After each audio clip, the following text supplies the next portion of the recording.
Si a la Montse li sembla bé, que ja la tenim per aquí preparada també. Benvinguts tots a la segona sessió del seminari del CUSC en línia, després de la represa. Avui em fa molta il·lusió presentar la Montse Sendra, que és investigadora del CUSC, que és professora associada del Departament de Filologia Catalana i Lingüística General de la UB. Ja la coneixeu molts de vosaltres. Tenim més de 100 inscripcions avui. Hi ha un gran interès pel tema, no és d'estranyar tampoc. Recordeu això, doncs, les preguntes les aneu fent pel xat, les anem recollint, la Valí i jo, i les formularem al final. Avui la Montse ens presentarà els resultats preliminars del projecte sobre els usos lingüístics en entorns culturals, en entorns escolars, sobre la competència lingüística oral de l'alumnat a Catalunya. I no m'estendré més perquè, com ja dic, hi ha molt d'interès i el que voleu és sentir-la ella. Així que això, moltes gràcies a tots pel gran interès que heu mostrat i ens veiem al final quan formulem les preguntes. Moltes gràcies, Montse. Benvinguda. Molt bé, moltes gràcies. Comparteixo la pantalla, si em deixa. Un segon, provem. Bé, espero que estigueu veient el PowerPoint. Roser, no sé si m'ho pots confirmar. Veieu el PowerPoint? Sí, tot bé. Sí, perfecte. Molt bé, perfecte. Bé, bon dia, benvinguts al seminari d'avui. Tal com comentava la Roser, doncs m'encarregaré de presentar el projecte que vam fer l'any passat sobre l'impacte dels usos lingüístics en entorns escolars sobre la competència lingüística oral de l'alumnat, que vam poder fer gràcies al suport, una subvenció del Departament d'Educació de la Generalitat de Catalunya. He de dir que soc nova en això dels seminaris en línia i, per tant, reso perquè no marxi la connexió, no es bloquegi l'ordinador i puguem fer la conferència, diguem-ne, tal com estava prevista. Parlo en nom de tot l'equip de recerca. El projecte va ser dirigit per Francesc Xavier Vila i Moreno, que és director del CUSC i alhora director del Departament de Filologia Catalana. I com a equip investigador teníem Josep Maria Artigal, Emili Boix, Llorenç Comajoan, Avalí Flors, Delfina Jovanovic, Xavier Mas i jo mateixa, alguns dels quals estan aquí també presents entre els assistents al seminari. Per tant, al torn de preguntes també podran participar en la discussió. Aquest estudi combinava dues línies de recerca en què el CUSC, al llarg dels seus 20 anys, tenia ja àmplia trajectòria. En l'estudi dels usos lingüístics doncs, tenim les tesis de la Valí Flors, el Nacho Sorolla, la Vanessa Bretxa, el Carles de Rosselló, la Mireia Galindo i el mateix Xavier Vila també havia treballat en aquest àmbit. I en l'àmbit de competència lingüística doncs, tenim el projecte Resol, que suposo que més o menys us sona, i que ja puc anunciar que a final d'any traurem resultats de competència lingüística i, per tant, també us podrem aviat donar més informació. Molt bé, dit això, comencem. Espero que estigueu veient l'índex. Tenim 6 punts que tractarem. Primer de tot, una introducció per emmarcar-nos en quin àmbit ens situem. En segon lloc, quins eren els objectius del projecte, quines preguntes de recerca pretenia contestar, quina metodologia vam preveure de fer servir i veurem una sèrie d'exemples d'observacions. Aquí serà una part més interactiva, tot i la fredor de la pantalla, podríem dir, us demanaré també el feedback i al final doncs, acabarem en unes conclusions provisionals que després veurem per què són provisionals i com esperem abordar-les. Molt bé, us demano aquí una primera intervenció perquè em descriviu com veuríeu, com situaríeu la imatge de l'esquerra. Quines paraules faríeu servir per definir què s'hi veu a la fotografia que hi ha un professor davant de la pissarra? Podeu posar a través del xat una pluja d'idees, sí? Com descriuríem la primera imatge de l'esquerra? Una classe, sí? D'acord, una aula clàssica, frontal. D'acord, una metodologia tradicional, convencional, classe magistral, perfecte. Magistral, molt bé. Alguna idea més de la primera? Mirar els clatells dels alumnes, el Llorenç ens diu.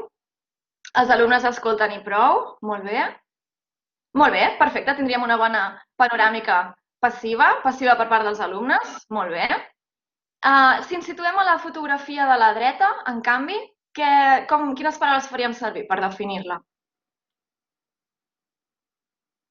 És diferent respecte a la primera. Interacció. Treballa en grup, d'acord? Treballa entre iguals, col·laborativa, molt bé. Molt bé, han anat sortint les paraules clau, tecnologia, veiem que tenen ordinadors, en línia, molt bé. D'acord, per tant, si ens situem en la imatge de l'esquerra, perdoneu, la primera, que anomenarem per simplificar ensenyament tradicional, tot i que veurem després que dins de les simplificacions s'amaguen realitats més complexes. La imatge de l'esquerra l'anomenarem ensenyament tradicional, sí. La imatge de la dreta l'anomenarem ensenyament innovador o sí, renovació pedagògica actual, d'acord? A la imatge de l'esquerra, per tant, el tipus d'activitat més predominant seria la classe magistral, sí? En què el professor es situa a la pissarra davant dels alumnes i fa una exposició frontal, és a dir, ell i cap als alumnes.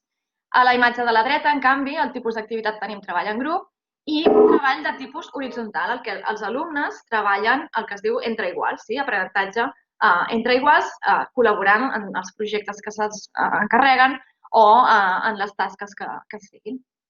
Pel que fa a la posició dels alumnes, si ens fixem la posició física dins de l'aula, veiem que a la imatge de l'esquerra els tenim gairebé situats en fila índia, sí, un a un. Bé, potser la verdad més d'esquerra és en parelles, però bé, situats en fila, en escriptoris individuals, en línia recta, mentre que a la segona imatge veiem que estan situats en aules més espaioses, en el sentit que no tenen les files aquestes que veiem, sinó taules rodones, col·laboratives, i els alumnes estan en grups i no sols. Pel que fa, tornem a la posició del docent. Si ens fixem en la imatge de l'esquerra, l'ensenyament més tradicional, el docent està al davant de tot el grup, està al centre. Sí? El docent és el centre de l'aprenentatge. Mentre que en aquestes noves metodologies d'innovació educativa, el docent ja no és aquest centre, sinó que és un acompanyant del procés d'aprenentatge, és més perifèric i el que fa és ajudar a resoldre dubtes en els grups, una posició més mòbil també, però això, perd la centralitat de la classe. Un dels investigadors del projecte feia una metàfora, Josep Maria Artigal, que és molt visual, sí? Si abans teníem el professor com a centre de la classe, com a far que irradiava el coneixement, sí? Si ens fem la imatge mental, sí? Un far que transmet la llum i aquesta llum és el coneixement, sí? És una mica imatge divina també. Doncs bé, aquesta posició del docent com a centre de l'aula, transmetent el coneixement als alumnes com a far guia, ara es transforma en un professor que és acompanyant, sí? Que no és el protagonista de l'ensenyament, no és el protagonista de l'aula, sinó que el protagonista és l'alumne, passa a ser el centre de tot l'aprenentatge és l'alumne, d'acord? Això pel que fa a la posició física, la posició metafòrica i també hem de tenir en compte l'entrada de la tecnologia. Veiem que a la foto de l'esquerra tenim llapis, bolígrafs i llibretes, mentre que a la posició de la dreta tenim les pissarres digitals, ordinadors, porten auriculars alguns dels alumnes. És a dir, també hi ha hagut, a part de la renovació pedagògica, un impacte tecnològic en el món educatiu. Molt bé, per tant, tenim clares les diferències entre el que anomenarem, per simplificar, ensenyament tradicional versus ensenyament innovador. D'acord? Si hi ha preguntes, després les respondrem al final, d'acord? Molt bé. Per tant, aquesta transformació radical de l'educació, que ha estat, literalment, algunes escoles fins i tot han tirat parets a terra per fer aules més grans, per canviar la metodologia que s'havia seguit, la pedagogia que s'havia seguit fins aleshores, fa que hi hagi també l'emergència de nous usos lingüístics. Òbviament, si canviem la manera de funcionar dins l'aula, canviaran també els usos lingüístics. En el primer model, això ho he intentat representar amb fetges així, crec que és bastant visual també, aquest far que dèiem que irradiava coneixement, alhora també irradiava, en el nostre cas, la llengua catalana, és a dir, monopolitzava l'ús de la paraula i era qui duia, diguem-ne, el pes de la classe. Per tant, el professor era qui explicava, qui feia el major ús de la paraula durant la classe i qui s'encarregava, diguem-ne, de controlar el discurs que es produïa a l'aula. En canvi, en el nou model, podríem dir, hi ha un ús de la paraula compartit per part de tots els estudiants. El professor perd aquesta posició tan rellevant i passa a ser, l'he posat aquí petitet, no sé si el podeu veure, passa a ser doncs això, el guia que acompanya l'aprenentatge, que ajuda a l'alumnat, però que ja no té aquest paper tan central i tan rellevant.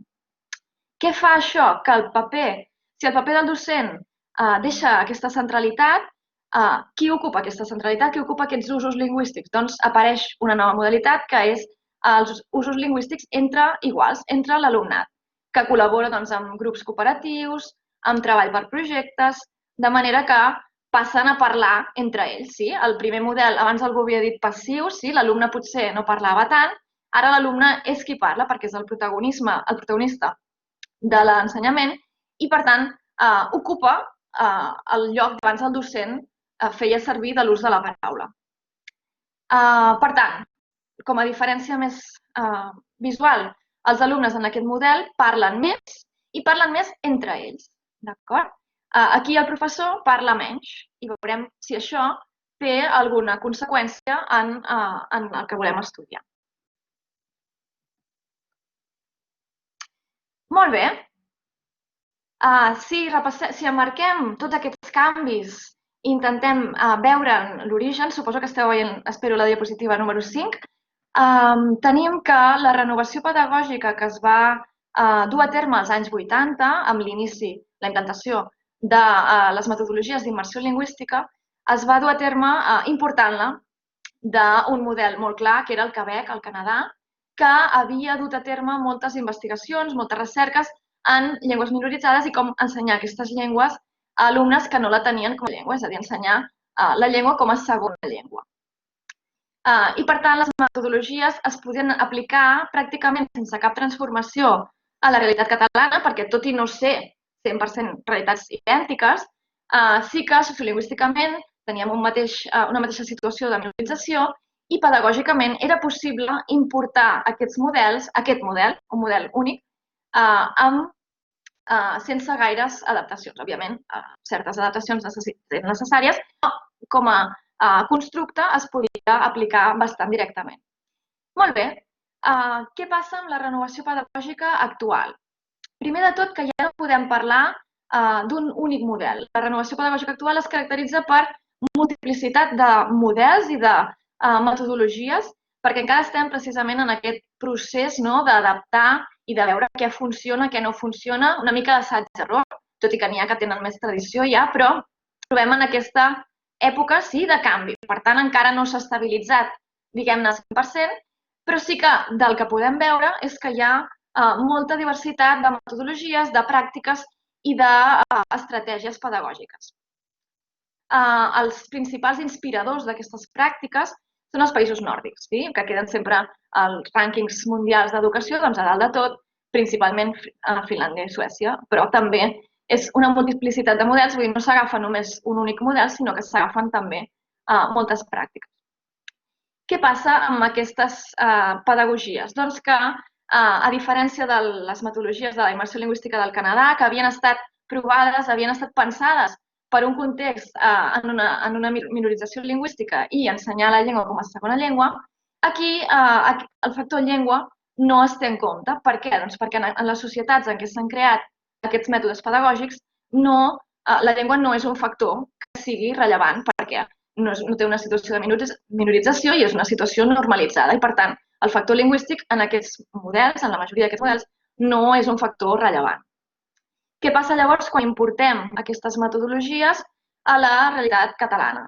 Doncs que seria necessari incorporar aquest factor lingüístic dins de la pràctica docent i, per tant, les noves metodologies, que veiem que fins ara no s'està tenint gaire en compte. Molt bé. Tot això en un context, en una societat en què tant la societat com el marc normatiu vigent exigeixen un bon aprenentatge de català i castellà i mínimament una llengua estrangera. D'acord?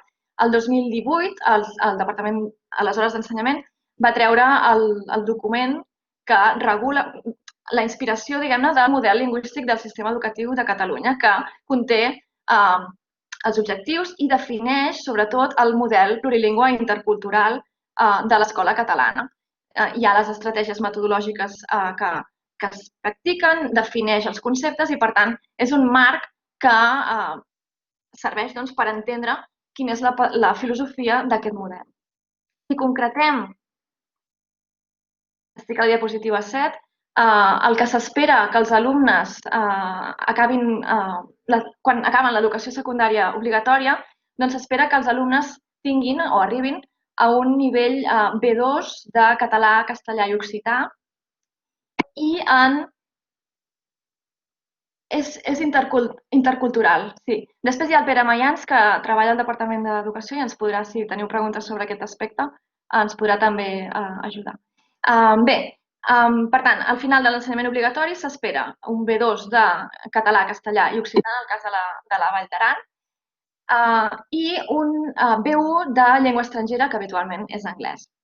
Quan s'acaba el batxillerat, s'espera que els alumnes tinguin un C1 de català, castellà, occità i de llengua estrangera un B2, d'acord? Tot i que ara també s'està fomentant una segona llengua estrangera, d'acord? Però això seria el que es requereix bàsicament.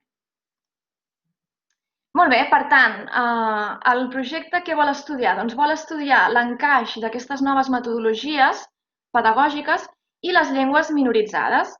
Si a l'anterior model teníem que els centres intentaven compensar la dominança exterior del castellà per facilitar precisament l'aprenentatge del català, en l'actualitat aquest augment d'usos entre alumnes, entre iguals, podria afectar aquesta compensació que inicialment havia estat pensada i provada, d'acord?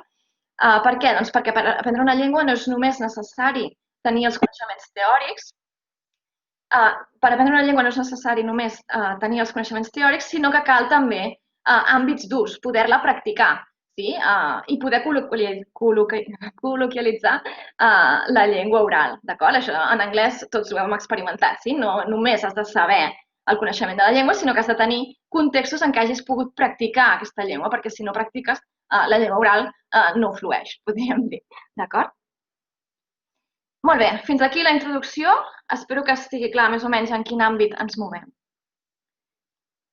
Passo ara a parlar dels objectius del projecte. Doncs primer de tot, per intentar entendre aquesta diversitat de pràctiques i de sistemes que es fan servir, primer voldríem definir una metodologia d'observació de l'ecosistema lingüístic d'un centre, perquè un centre no és només l'aula en què el professor i l'alumne es comuniquen i els alumnes, sinó un centre és molt més, sí? És tot un ecosistema, tenim els pares, tenim l'AMPA, tenim els conserges, tenim el pati, tenim un munt d'usos lingüístics que poden afectar els usos generals. Per tant, primer de tot volíem definir una metodologia que ens servís per entendre tot això, observar-ho. Observar, doncs, d'una banda, la tipologia de l'alumnat, la tipologia del centre, els usos lingüístics, la competència oral de l'alumnat, els comportaments sociolingüístics, tant de l'alumnat com de professorat, les ideologies lingüístiques i també les metodologies didàctiques. És a dir, primer de tot, observar què hi ha i què passa, d'acord? Observar per, punt 2, entendre la complexitat dels usos lingüístics, és a dir, poder descriure els diferents tipus d'esdeveniments i poder entendre per què són d'una manera i no són d'una altra, d'acord? En tercer lloc, el projecte preveia analitzar l'impacte dels usos sobre els assoliments competencials, és a dir, això que us comentava de l'anglès, no? Com l'ús fa que puguis adquirir una millor competència, per tant, volíem veure la relació entre competència i ús, i també volíem crear un itinerari de formació en sociolingüística educativa per a docents o coordinadors LIC. En general, hi ha la percepció que els professors, els mestres de primària i els professors de secundària necessitarien potser una mica més de formació en sociolingüística, sobretot per gestionar també tota aquesta complexitat lingüística de les aules i dels centres. Per tant, prevèiem això, fer píndoles que fos possible passar posteriorment al professorat perquè tinguessin una idea més informada i més basada en l'evidència sobre com gestionar els usos lingüístics escolars. Molt bé, quines preguntes ens fèiem per respondre a tot això? Doncs primer de tot volíem mirar el temps d'exposició al català. I això potser, dit així, és una mica difícil d'entendre, però és relativament fàcil. És a dir, per aprendre una llengua necessitem input, sí? Necessitem rebre producció en aquesta llengua. Molt bé, doncs si ens imaginem una exposició d'un mestre en una classe tradicional, sí?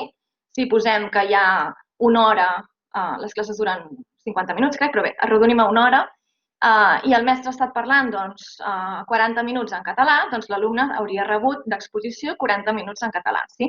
Si això ho multipliquem per tot un matí o tot un dia d'institut, que serien 5 assignatures, crec, o 6, podríem multiplicar i tenir aquest alumne al llarg d'un dia ha rebut X minuts o tantes hores de català. Això seria l'ensenyament tradicional. Sí? Doncs podríem fer el mateix càlcul en l'ensenyament innovador. Per tant, veure quina és l'exposició al català que ha tingut l'alumnat i veure si entre els dos models, que és el que ens interessa, hi ha diferències i diferències que després tinguin conseqüències. D'acord? Crec que ha quedat clar. Si no ha quedat clar, després tornem en aquest concepte. Una banda, el temps d'exposició, i de l'altra banda, el complementari podria ser el temps de producció. Dèiem que una llengua s'aprèn parlant-la, entre altres coses, però que per aprendre i col·localitzar la llengua cal àmbits d'ús i cal la pràctica. Per tant, també voldríem mesurar quin és el temps de producció del català, si l'alumne al llarg d'una hora ha parlat 10 minuts. Sí, exacte. Una hora, però bé, hi ha instituts que duren 50 minuts, per tant, per això ho he generalitzat una miqueta. Per tant, voldríem veure quant de temps està exposat l'alumne i quant de temps produeix en català. I veure també si en els dos sistemes, dic dos sistemes per simplificar, però en els diversos models pedagògics hi ha diferències i quines conseqüències tenen aquestes diferències. En tercer lloc, voldria, si us sembla bé, em marxo del xat perquè m'està atabalant una miqueta, d'acord? D'acord. La tercera pregunta de recerca era veure quina relació hi havia entre la metodologia d'ensenyament i l'ús de les llengües, és a dir, quin impacte té el plantejament pedagògic en l'ús de la llengua catalana. Si el canvi de plantejament o l'utilització d'un plantejament o un altre té conseqüències en el major o menor ús de la llengua catalana i poder explicar aquestes diferències. La quarta pregunta es basava en la relació entre l'ús i l'aprenentatge de les llengües, és a dir, el que comentàvem abans, la modificació dels usos lingüístics modificarà l'aprenentatge de les llengües, és a dir, el resultat final d'aprenentatge depèn d'aquest ús lingüístic, del major o menor ús lingüístic, i per tant es pot establir una relació entre aquests conceptes. En cas que sí, doncs què afecta què i quines mesures es poden prendre en aquest sentit. En cinquè lloc, perdoneu, el paper del docent també ens semblava rellevant per tres aspectes principals. Una mica l'hem comentat en les diapositives inicials. En primer lloc, saber si els usos lingüístics del docent afecten els usos lingüístics de l'alumnat.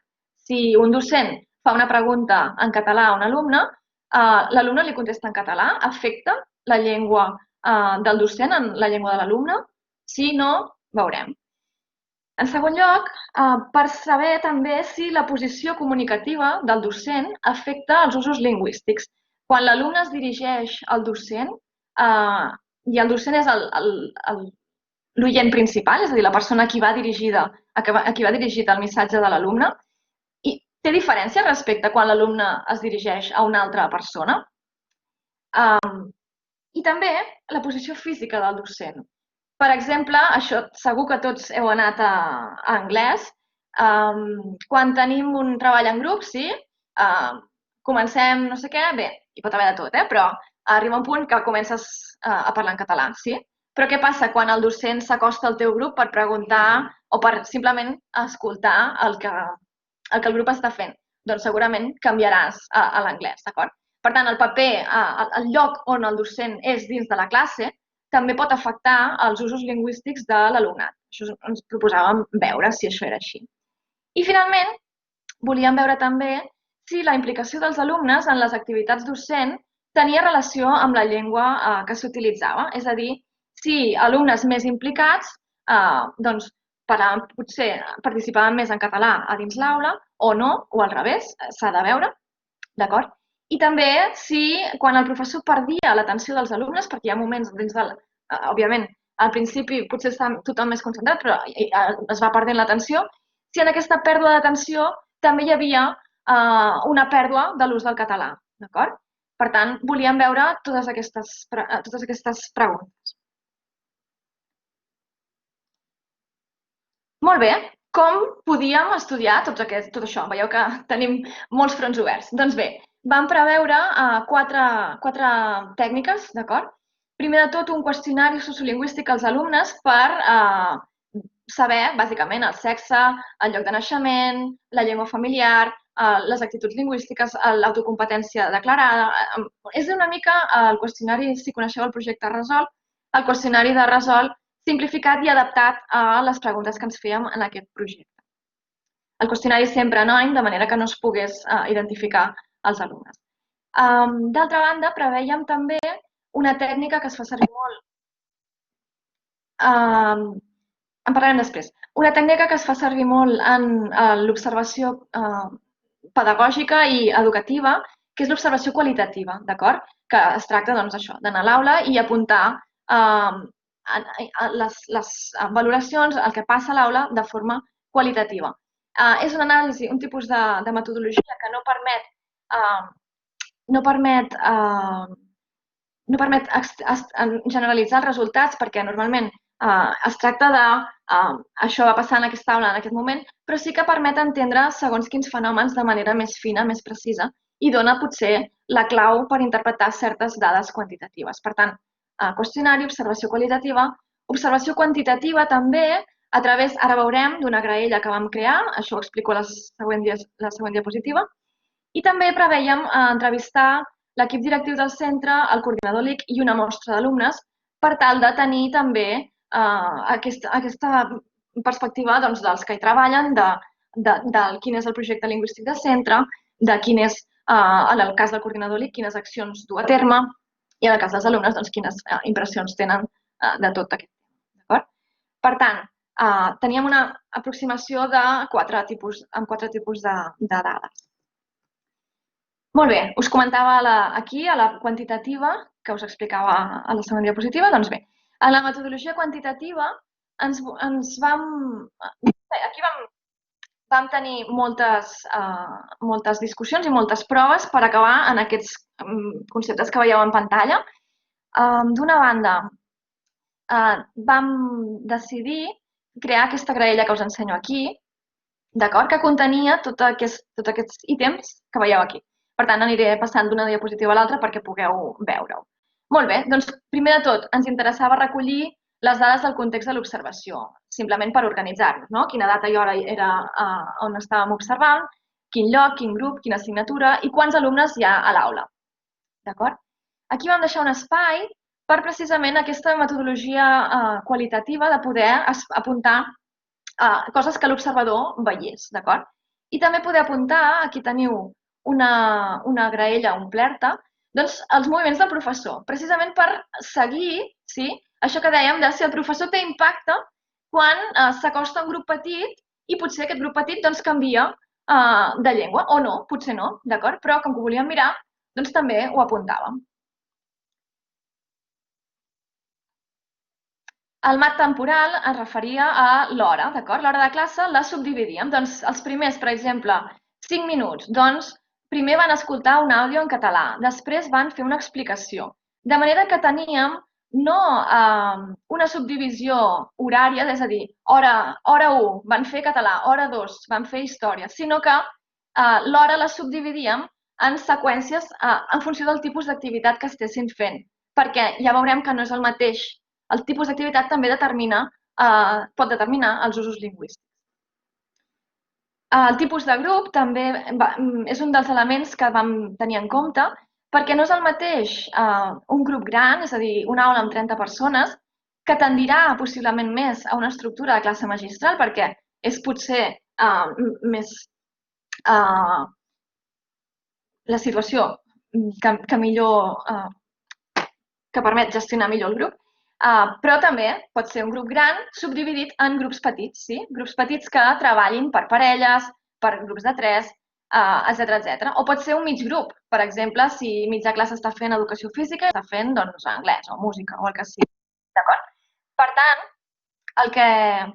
el que vam decidir aquí era apuntar si es tractava d'un grup gran, mitjà, petit, o si es tractava d'una interacció entre alumnes que, per exemple, doncs, desconnectaven de la classe i després doncs, parlaven entre ells. Pel que fa al tipus d'activitat, doncs era qüestió això, d'apuntar si feien un debat, una explicació teòrica, un exercici, d'acord? De manera que podíem tenir subdividit què feien. La implicació de l'alumnat.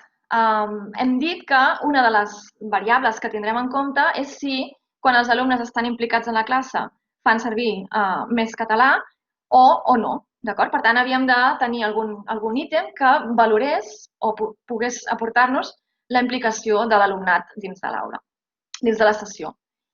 L'ús de la paraula. Havíem dit que en l'ensenyament més tradicional el docent era qui tenia més el control de la paraula i per tant feia servir més la paraula.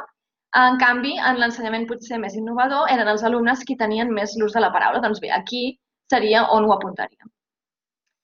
Pel que fa a les llengües de la interacció entre el docent i els alumnes, doncs teníem una columna específica per apuntar en quina llengua parlava el professor, en quina llengua els alumnes es dirigien al professor, perquè recordeu que havíem dit que potser intuïem que potser hi havia diferències entre quan l'alumne es dirigia al professor versus quan l'alumne es dirigia a un altre alumne. Volíem veure si això passava. Doncs bé, teníem una columna per la llengua que els alumnes parlaven amb el professor i una altra columna per la llengua que els alumnes parlaven a altres destinataris, que poden ser altres alumnes, companys d'altres classes o el que sigui. És a dir, altres destinataris que no siguin els professors. Teníem l'ús de la llengua per part dels alumnes i finalment una columna d'altres comentaris que permetia, doncs, en una classe poden passar 10.000 coses, pot entrar una abella, pot un sortir expulsat, bueno, poden passar moltes coses i per tant aquí seria el punt en què posaríem, doncs, la situació s'ha descontrolat o ha passat això o jo què sé, hi ha hagut una alarma d'incendis, qualsevol cosa que hagués passat, doncs, s'afegiria aquí. Aquí veiem una graella omplerta, sí, aquí tindríem com és el grup, no sé si ho veieu, si és una mica petit, com seria la distribució espacial del grup, el professor veiem aquí que es movia, la distribució horària, doncs van fer una activitat de 5 minuts, després una explicació, 4 minuts d'activitat, activitats, etc. I aquí tenim doncs, que primer parlaven el docent i els alumnes, després va passar el docent a fer l'explicació, etc. D'acord? Això ens serviria per fer aquesta valoració més quantitativa. Molt bé. Llavors, un altre dels aspectes que el projecte pretenia era crear el que dèiem, un itinerari de formació perquè els professionals de l'educació poguessin tenir una certa formació lingüística, sociolingüística en aquest àmbit, d'acord? I ser, Perdó, el xat em despista. Molt bé, per tant, que els professionals de l'educació poguessin tenir un recorregut formatiu, de manera que si algú està interessat en aquest tema, doncs pogués, diguem-ne, autoformar-se pràcticament.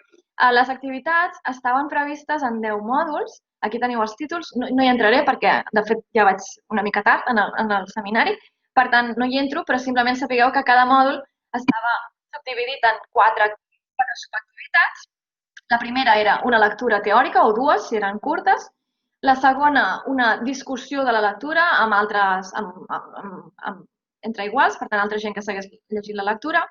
Una tasca per fer i una reflexió sobre la tasca duta a terme. D'acord? Per tant, amb aquestes 4 activitats de cada un dels apartats es pretenia, doncs, això, oferir un itinerari de formació per tal de poder formar en sociolingüística educativa doncs, els professionals de l'educació. Molt bé, teníem tot això preparat, tot a punt, les enquestes, les entrevistes, bé, tot el que hem explicat fins ara, però va passar que va arribar a l'octubre de 2019, d'acord? Havíem de fer 2 mesos de treball de camp a 2 instituts de Barcelona. Va sortir la sentència del procés, van començar vagues universitàries, vagues als instituts, Barcelona sabeu com va estar, Gran Via tallada, l'institut que havíem seleccionat era de prop de la universitat, un dels instituts, i bé, va resultar impossible dur a terme el treball de camp amb les dates que s'havien previst perquè havíem d'entregar l'informe final en una data concreta que no permetia moure el calendari. Per tant, vam trobar-nos que teníem tot el projecte preparat però no podíem entrar a fer aquest seguiment sistemàtic de totes les assignatures, totes les aules durant 2 mesos. Per tant, què vam fer? els problemes s'han de solucionar, vam agafar vídeos, d'acord? A YouTube hi ha professors que sistemàticament pengen les seves classes a YouTube. Costa trobar-los, sí, perquè quan poses classe institut a YouTube, doncs classe institut és igual en francès i per tant et surten tots els resultats en francès, però bé, si vas investigant els perfils de cada institut, doncs pots anar trobant, no gaires, però pots anar trobant mostres de classes gravades que han gravat els mateixos professors, d'acord? Aquí us he posat una foto de Merlí, no vam fer Merlí, sinó que vam fer classes reals gravades pels mateixos professors o per assistents, perquè si el professor surt al vídeo no pot gravar, de manera que ens sortís una mica de manera que poguéssim fer les observacions. Tot té avantatges i inconvenients. L'avantatge d'utilitzar els vídeos, a part de salvar la situació com vam poder, perquè és això, en aquell moment hi havia moltes vagues, vull dir, era impossible dur un seguiment continuat. Els avantatges principals serien, doncs, primer de tot, que evitàvem també la paradoxa de l'observador, és a dir, en el moment que tu entres a una aula, vulguis o no, modifiques el que està passant, sí? Tant pel professor perquè sap que hi ets, com pels alumnes perquè saben que hi ha una persona que no és alumne com ells. D'altra banda, permet analitzar també que tots els investigadors analitzin el mateix vídeo, és a dir, si haguéssim anat a l'aula real i podíem haver anat 2 persones i la resta d'equip s'hauria d'haver refiat de les nostres notes, de la nostra perspectiva. En canvi, un vídeo és analitzable per tots els membres del grup i, per tant, es poden trobar més punts de vista sobre un mateix fenomen. I també el vídeo permet una cosa que a simple vista pot ser irrellevant, però és molt important, que és parar i repetir, d'acord? En una aula passen moltes coses molt de pressa, i no tens temps de parar, òbviament. I quan estàs apuntant una cosa, possiblement la següent et passa per alt, perquè no som màquines, d'acord? Llavors, el vídeo sí que permet, doncs això, a veure què ha dit aquest, o a veure què ha passat aquí, o a veure el moviment que ha fet no verbal, etc. Per tant, té uns inconvenients que, òbviament, no podem fer observació repetida, és a dir, tenim un vídeo, no tenim un vídeo de cada assignatura, de cada hora que ha fet el centre. Tampoc no podem creuar les dades amb el qüestionari perquè no el tenim, sí? Per tant, té limitacions, però bé, dintre de les limitacions vam poder, a través d'aquests vídeos, fer aquesta anàlisi. Molt bé. Ara us proposo, perquè us pugueu fer una idea del que... Ai, ara em sento aquest? No sé qui ha obert el micròfon, si el podeu tancar, perquè pugueu fer una idea del que vam fer. Teresa, ara hi anem. Els vídeos no eren dels centres que volíem, òbviament, perquè vam haver d'agafar el que hi havia, d'acord? Ara farem un exemple, d'acord, de les observacions que vam fer. Tenim un problema tècnic, que és que jo, si poso el vídeo aquí al PowerPoint, no veureu, no sentireu el que es diu al vídeo, d'acord? I com que és rellevant el que se sent, doncs ara la Roser us passarà al xat un enllaç del vídeo que es diu, el primer vídeo, que es diu quants cigrons hi ha dins d'un pot de vidre, d'acord? La Vali us l'ha passat. I us proposo que mirem els 3 primers minuts d'aquest vídeo i que a través del xat posem en comú què és el que hi veiem. Els 3 primers minuts, d'acord? Vinga, teniu l'enllaç al YouTube, mirem els 3 primers minuts i tornem aquí i comentem pel xat.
Bé, espero que tothom l'hagi pogut veure i sentir, sí? Aquí veiem els primers comentaris, que les noies no diuen res, que hi ha molta participació. El que comentàvem, la implicació dels alumnes, veiem que aquí el professor està plantejant l'activitat, després podeu continuar veient el vídeo quan acabem el seminari, veureu que fan tota l'activitat, compten els cigrons, els pesen, és a dir, l'activitat continua, això només era el plantejament inicial, sí? Per tant, la crítica massa dirigit per part del professor és perquè està donant les instruccions, però bé, l'acceptem també. Les noies, d'acord, no intervenen, d'acord. El professor té la paraula monopolitzada, exacte, perquè és el que està explicant, és una mica una classe magistral, però està explicant com serà l'activitat, però fixeu-vos que passat el primer minut en què ha plantejat l'activitat, els alumnes es llencen a fer preguntes, preguntar, per tant, deixa de ser una classe totalment frontal i acaba sent més una conversa entre professor i alumnes, sí? Exacte. Fixem-nos també en quants alumnes hi ha a l'aula. Fixem-nos que no és un grup sencer. Aquí tenim una meitat de grup, clarament, d'acord? I també, com ens diu la Valí, la distribució dels alumnes. Veiem que estan a prop del docent, sí, estan situats... Bé, hi ha una noia al final de tot, però potser és que està enfadada o alguna cosa. Veiem que estan a davant, sí, en forma de U, pràcticament, al voltant del professor, una miqueta, i que la Marina fa notar, perfecte, que totes les intervencions dels alumnes són en català, exacte. El professor pregunta i els alumnes van responent en aquesta interacció una mica del que havíem dit abans, sí? Si els usos del professor modifiquen o no els usos dels alumnes. El Joan ens diu els 4 alumnes que estan arraconats a l'altra punta de la classe. La Valí ens diu que, exactament, per això havia dit fins al minut 3, perquè abans del minut 3 hi surt una intervenció que és una única intervenció en castellà. Molt bé, per tant, tenim la disposició dels alumnes que estan en mig grup, que estan molt implicats, veiem que estan molt motivats, de seguida aixequen la mà, volen participar, que és de tipus inicialment magistral, però que de seguida passa a ser una activitat pràcticament dialògica perquè estan responent. El Nacho ens fa notar que hi ha una alternança en dir el pes al pot, perfecte. I per tant, l'ús de la paraula inicialment és bastant monopolitzat pel professor, però després passa, diguem-ne, el torn de preguntes a ser més com un ping-pong, sí? Molt bé, per tant, tenim aquí un primer exemple. Això és el que estàvem analitzant, d'acord? Nosaltres el que haguéssim fet és agafar la graella, quantificar bastant tot això, tots els torns de paraula, etc etc. Molt bé, us proposo ara veurem l'exemple número 2, us passaran ara l'enllaç, us proposo mirar del minut 0 al minut 2, d'acord? És la mateixa activitat en el mateix institut dut a terme per un altre professor a un altre grup. Mirem, sisplau, els 2 primers minuts.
Molt bé, doncs si heu pogut veure aquest segon vídeo, que és bàsicament la mateixa activitat en un altre grup, veiem que també es tracta de mig grup, veieu aquí tota la rotllana. En aquest cas, els alumnes estan col·locats més a prop del professor, sí? Vol ser una metodologia més moderna, si podríem dir, en el grup, en la distribució del grup, però fixem-nos que el professor està fent en realitat una classe pràcticament exacta, no funciona la interacció. Ell està fent una classe magistral, l'únic que els alumnes estan asseguts al seu voltant, però l'estructura de l'activitat no acaba sent interactiva com possiblement el professor hagués volgut. Més comentaris sobre aquesta interacció. Tots els nens parlen en castellà, el professor en un moment replica perquè no sé què li diuen, però sí, li toquen les coses, si us fixeu, el nen de més a l'esquerra, li toquen les coses, li posa més pesos, es fan brometes entre els nens, hi ha molta més... Si recordeu el vídeo que acabem de veure, hi ha silenci mentre el professor està parlant i mentre els alumnes paren. Aquí hi ha com una conversa paral·lela, sí, entre tots els alumnes. Exacte, i també les intervencions són menys organitzades. Molt bé, per tant, us he posat aquests dos exemples per poder visualitzar una mica la mateixa activitat, sí, amb un resultat lingüístic i amb un altre resultat lingüístic, d'acord? Són la 1:10, entenc que no podré ensenyar tots els exemples, però si podem, sisplau, mirar el mateix vídeo aquest, sí, del minut 6:50, us ho poso aquí, al minut 7:45. És un minut, d'acord? I tornem aquí.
D'acord, espero que ja l'hagueu vist, d'acord?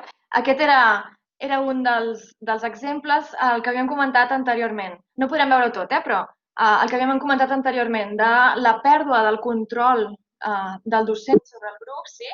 De la implicació dels alumnes, quan ja el docent comença a cansar-se. Hem saltat 6 minuts, però després podeu recuperar-vos. En aquests 6 minuts ens va dient sisplau, calleu, no sé què. I bé, el resultat acaba sent que el professor acaba convergint amb els alumnes o bé per tornar a poder controlar el ritme de la classe i la situació, o bé ja per cansament, d'acord? Pot ser les dues opcions. Exacte. Bé, ja podeu llegir tots els comentaris que hi ha aquí al xat, d'acord? Com que vaig una mica tard, teniu els vídeos, els podeu mirar després sencers, d'acord? Per acabar-los de mirar, d'acord? Però ara no tindré temps d'entretenir-m'hi més. Vaig a les conclusions perquè la idea era acabar a aquesta hora. Molt bé. Per tant, aquí la Vali us passa altres enllaços, sí? No els mirarem ara mateix. Conclusions provisionals de tota aquesta observació que hem fet i tota la recerca que vam dur a terme. D'una banda tenim unes grans conclusions metodològiques, és a dir, pel que fa a com s'hauria d'abordar la investigació que preteníem dur a terme. La primera és la necessitat de combinar diverses tècniques de mesura, de triangular, doncs això, dades de qüestionaris, d'entrevistes, d'observació qualitativa i d'observació quantitativa, per tenir totes aquestes perspectives necessàries per entendre la realitat que estem observant, que com veieu és molt complexa i molt ràpida, d'acord? I per tant cal tenir diverses fonts de dades. La segona conclusió seria la necessitat de 2 observadors per aula. En el moment que puguem anar a un institut, en una aula real a observar, un observador que faci l'observació qualitativa i l'altre que faci l'observació quantitativa, perquè tot una sola persona no ho pot dur a terme, d'acord? En tercer lloc, hem identificat i hem aprovat, perquè aquesta graella l'hem anat aplicant a classes d'universitat, quan encara va ser possible, i després als vídeos, hem identificat les variables i les hem provades i veiem que més o menys ens poden explicar o ajudar a explicar tota aquesta complexitat d'usos lingüístics i quins són els factors que influeixen. Teníem en compte el tipus de grup, l'activitat que es fa, la implicació de l'alumne, l'ús de la paraula per part del professor, de l'alumnat, etc. Pel que fa a les conclusions empíriques sobre les pràctiques lingüístiques, n'hi ha 7, d'acord? Aquestes són les 4 primeres i a la següent diapositiva veurem les 3 últimes. La primera és que es detecta una gran diversitat metodològica de pràctiques docents. Nosaltres al principi hem començat fent servir, per simplificar, ensenyament tradicional versus ensenyament innovador. Però realment el que hem vist a la pràctica és que això no existeix, sinó que dins d'una hora de classe es poden combinar molts tipus de seqüències de diferent gènere, d'acord? Podem començar això amb 10 minuts d'explicació magistral, com veiem en aquest cas d'explicar què farem, però després de seguida es pot convertir en un diàleg entre els alumnes i professors, 10 minuts després poden estar fent grups per pesar els cigrons, etc. Per tant, aquesta classificació molt dicotòmica entre una classe magistral i una classe totalment horitzontal, veiem que no és així, sinó que hi ha moments dins de l'hora de classe o el dia, moments que combinen i que van canviant, diguem-ne, de forma, de metodologia, d'acord? També hem constatat que hi ha una distància entre el disseny i la pràctica, és a dir, tu pots dissenyar, com en aquest cas de l'activitat dels cigrons, una activitat que l'has pensada perquè sigui molt dinàmica, molt interactiva, molt de treball entre iguals, però a l'hora de dur-la a la pràctica, ja sigui perquè els alumnes no segueixen ben bé el que has plantejat o bé perquè el professor no aconsegueix estirar, diguem-ne, tot aquest alumnat, pot ser que a l'hora de dur-la a terme, doncs aquesta metodologia inicial que havíem pensat no acabi funcionant, com veiem en aquest cas últim dels cigrons, que els situa al seu voltant perquè sigui una classe interactiva, intenta fer, després els fa comptar, compten els cigrons i tal, intenta que sigui molt dinàmic, però l'activitat docent continua sent molt magistral. Per tant, en aquesta primera conclusió hem arribat a la conclusió que és millor parlar d'episodis didàctics de tipus diferent dins d'una mateixa aula, és a dir, episodis que es van succeint. La segona conclusió és que la figura del docent condiciona, però no determina les tries lingüístiques. Pot incentivar-les, sí, pot incentivar l'ús del català, però com hem vist ara en aquest vídeo, la figura del docent que parli en català no condiciona que els alumnes li contestin en català. La tercera conclusió és que el condicionament lingüístic del docent depèn de la seva posició en la interacció. És a dir, normalment, majoritàriament, quan els alumnes s'adrecen al professor, hem vist al segon vídeo que no era així, però en altres vídeos passa diferent, quan els alumnes s'adrecen al professor, s'adrecen majoritàriament en català quan és el destinatari principal del missatge. I passa igual quan s'acosta a grups petits que poden estar treballant col·lectivament separats, però que quan s'acosta al professor poden canviar de llengua. Una mica el que deia abans de l'anglès, sí? Quan ve el professor parles en anglès, quan se'n va doncs tornes a parlar en català amb el company, d'acord? Per què? Doncs perquè l'alumne se sent escoltat pel professor. Aquest pot ser un element a tenir en compte. I es percep també un lligam entre la dimensió dels grups, és a dir, gran grup, grup mitjà i grup petit, i llengua utilitzada, amb la tendència a més ús del castellà en grups petits. D'altra banda, es perceben diferències individuals molt significatives pel que fa als usos lingüístics, tant entre els alumnes com entre els docents. Hem vist amb aquests dos vídeos, hem vist comportaments totalment diferents d'alumnes com també entre els docents. També pot ser que hi hagi l'efecte adolescència, sí? De mantenir una identitat social coherent, és a dir, si soc castellanoparlant, doncs dins de l'aula i fora de l'aula ser coherent, aquesta autenticitat i que faci que no s'utilitzi la llengua catalana. Tot això també influeix. I pel que fa, ja acabo, Roser, un moment. Pel que fa a les tres últimes conclusions, doncs d'una banda és possible que s'estigui sobreestimant l'ús del català a les interaccions frontals. En el primer vídeo hem vist que sí, que en el moment que el professor preguntava els alumnes li responien en català, però en el segon vídeo hem vist que no, que cap alumne li responia en català.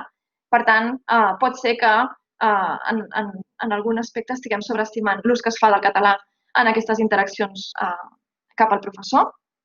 També en aquest aspecte hi ha alumnes que no participen, per tant, els estem, diguem-ne, caldria veure per què no participen. I també pot ser que hi hagi intervencions en castellà, ja sigui per preguntar dubtes, per fer bromes, com hem vist en aquest últim, que cantaven el número de la loteria, tot això. I pot ser que el professor, doncs això, es passi al castellà també per recuperar, diguem-ne, l'atenció de l'alumnat o la implicació o el ritme de la classe. Pel que fa a la penúltima conclusió, el canvi cap a metodologies més horitzontals podria estar reduint l'exposició de l'alumnat al català. El que dèiem, que el fet que l'alumne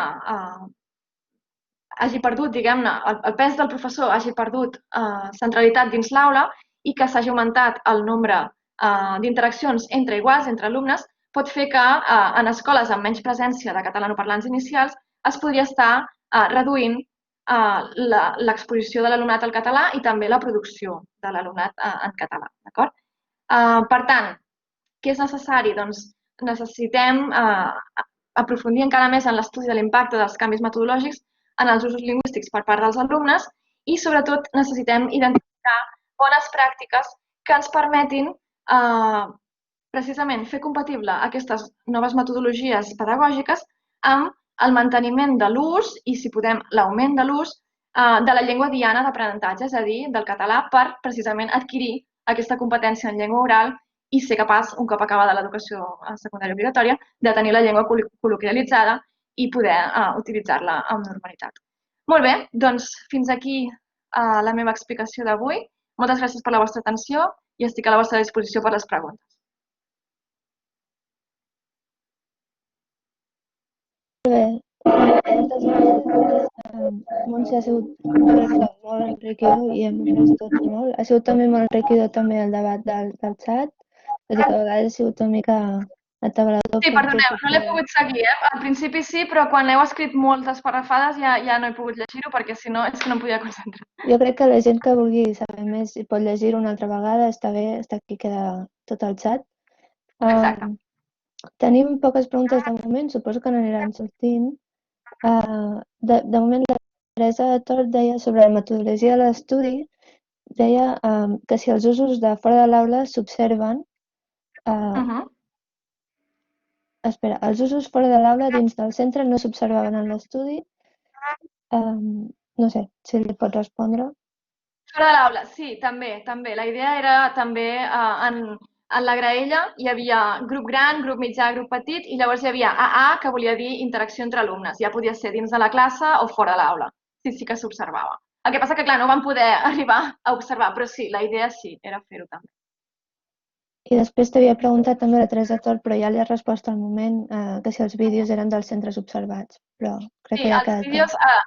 Exacte, els vídeos vam anar mirant, ara gairebé tots els instituts tenen canal a YouTube, doncs anar mirant dins de cada institut què penjaven, perquè normalment costa trobar enregistraments així, d'acord? Normalment es grava, doncs Sant Jordi, doncs hem fet un mural, doncs s'ensenya el mural, però costa trobar que compleixin les condicions per poder fer aquestes observacions. Però bé, les vam trobar i bàsicament doncs això, vam seleccionar dels pocs que hi havia gairebé tots. Molt bé.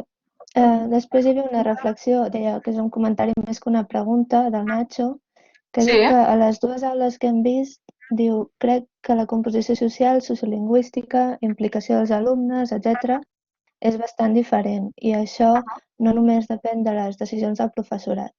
Diu, crec que és molt important el que es proposa de combinar les tècniques. Exacte, sí. Aquí veiem la comparació dels dos grups, veiem que l'alumnat, sí, possiblement era diferent. No sabem si el segon grup potser era un grup flexible, no ho sabem. Això és el que ens faltaria, és a dir, clar, si haguéssim anat a l'institut haguéssim sapigut les característiques del grup A, del grup B i haguéssim pogut comparar-les i tindríem els qüestionaris sociolingüístics que ens permetrien, doncs això, també valorar-ho. Però com que no vam poder, doncs aquesta és tota la informació que tenim. Clar, en aquest sentit també el comentari de l'Héctor Alòs que diu que a la primera classe també hi havia un punt més de formalitat, més distància entre els alumnes i professors i que això també pot ajudar. Tot això. Entenc que són coses que... Si us fixeu, el disseny de l'activitat era el mateix, vull dir, estaven al voltant del professor, el que passa que uns estaven més propers i els altres més lluny. Sí. Si podeu, després acabeu-los de mirar i veureu que són divertits. Això també és en la línia del que deia la Teresa Tort, de formalitat i informalitat. I després tenim una pregunta del Sebastià Moranta que diu amb quina finalitat els instituts pengen en el seu canal de YouTube aquestes classes enregistrades en vídeo? Bé, depèn, suposo, cada professor. El que hem vist dels cigrons és un senyor que penja classes de la seva assignatura de matemàtiques, té com un canal, té un canal propi al YouTube. Si entreu, hi podeu entrar, vull dir, a partir de l'enllaç es diu Antoni Vancells, sí, i té moltes classes, vull dir que jo crec que com a estratègia pedagògica deu fer mirar alguns vídeos, el seu canal és aquest que us passo aquí al xat, deu fer mirar alguns vídeos també per... O sigui, en algun moment el vídeo li demana a la classe si s'han mirat el vídeo, o sigui, si s'ha mirat un altre vídeo seu. Per tant, entenc que fa servir el vídeo com a recurs pedagògic en les explicacions, o potser si a algú no li ha quedat clar que vagi als vídeos, no ho sé. Però bé, n'hi ha, de professors que graven les classes i les pengen. Espero que amb els permisos corresponents. Sí, s'hauria de veure. La Caro diu, vau observar també sessions de llengua catalana o només de ciències, matemàtiques, etc.? Sí, de llengua catalana, ara us en passo una, si voleu. Sí, també. O sigui, la idea del projecte és mirar-les totes, d'acord? No només centrar-se en les assignatures lingüístiques ni les no lingüístiques, sinó mirar-les totes. Us passo l'enllaç a aquesta de llengua catalana. Aquesta és més llarga, dura 1 hora. Ara també hi ha diversos membres del projecte aquí. No sé si voleu afegir alguna altra cosa. Avelí, Llorenç, no sé si voleu intervenir.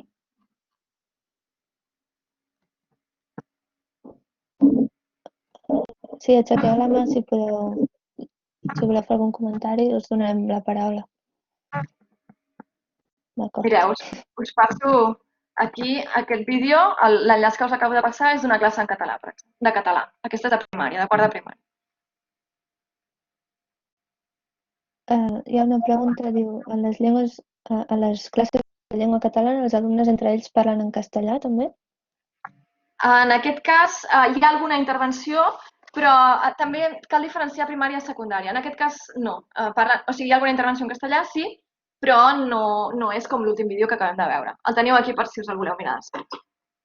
També depèn, òbviament, de quin institut ens situem, de molts factors, però bé, aquest estudi el que ens ha donat són unes pistes, diguem-ne, que caldria amb un treball de camp de 2 mesos diari d'observació i quantificació per poder generalitzar les conclusions. El Llorenç diu que, sí, exacte, que va mostrar la necessitat de combinar les tècniques qualitatives amb les quantitatives, perquè les qualitatives et donen aquesta interpretació més fina, més ajustada, i les quantitatives et permeten generalitzar i veure la fotografia general. Tenim una pregunta. Exacte, sí, tu mateixa. Ens diuen al primer vídeo, només alguns intervenien i pot tenir a veure la competència lingüística exacta. Això també és una de les hipòtesis que caldria demostrar o falsar. Exacte, que només que el nivell de llengua oral podria ser un predictor de la participació a l'aula dels alumnes, és a dir, que intervinguin qui tingui més competència, que acabi sent això, qui intervingui té més competència també practica més i, per tant, els que no intervenen no acaben adquirint la llengua. En el segon vídeo apareix que la informalitat els convida a parlar en l'L1. Bé, informalitat, sí, però seria equivalent a l'anterior, és a dir, les situacions són igualment plantejades. Sí que domina menys la classe, el primer professor aconsegueix silenci pràcticament absolut, el segon veiem que hi ha tota una conversa paral·lela, els alumnes li fan broma, li toquen les coses, vull dir que potser no és tan informalitat com descontrol una mica del grup. També tenim el Pere Mayans, no sé si vol aportar alguna reflexió.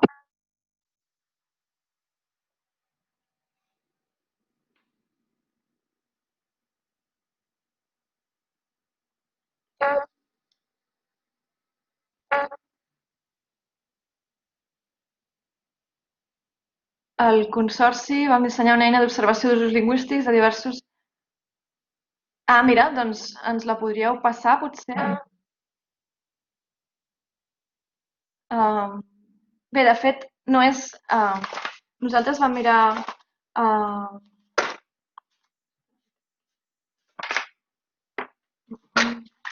Bé, Teresa, si m'ho pots fer arribar per correu electrònic, t'ho agrairé. Tot i que vam mirar altres estudis similars, d'acord?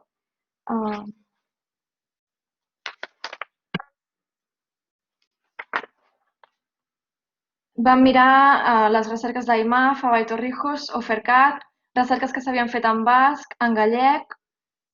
Sí, vam mirar òbviament, no, vam mirar quina bibliografia hi havia sobre aquesta àrea. Però igualment, Teresa, si tens a mà això i m'ho pots enviar per correu electrònic, t'ho agrairé. El Llorenç diu que molts alumnes de la frontera formal i informal a l'aula s'esborra, sí. El Pere, donar-nos les gràcies. I el Nacho també es podria tenir en compte el lideratge dintre de les aules, les seves tries lingüístiques, també la seva predisposició a complir el que es requereix a classe o trencar les normes. Exacte. En aquest sentit, el Nacho ha fet la tesi sobre els rols sociolingüístics i, per tant, també pot tenir més informació sobre aquest aspecte. Molt bé. Roser, no sé si estàs aquí o has perdut la connexió. No, sí, estem aquí. D'acord. Clar, es podrien observar moltes coses i podríem estar parlant d'aquest tema, jo crec, moltes hores, però malauradament tots hem de fer altres coses ara, no? No sé si hi ha alguna pregunta més i si no ho aniríem deixant aquí. Recordar a tots els assistents, bé, moltes gràcies, Montse, jo crec, és que és això, tot el que podríem estar parlant, podríem estar aprenent tots junts de més coses. Recordar, doncs, això, la setmana que ve tenim la Neus Noguer, amb la referència als participants en el debat parlamentari en català entre el 1932 i 2013. Si us hi voleu inscriure i encara no ho heu fet, recordeu de fer-ho. I no sé, si no hi ha més preguntes, doncs ho deixaríem aquí. La Valer acaba de passar el programa complet perquè veieu també les altres que queden. I moltes gràcies, Montse. Molt bé, moltes gràcies. Adéu. Adéu, vagi bé.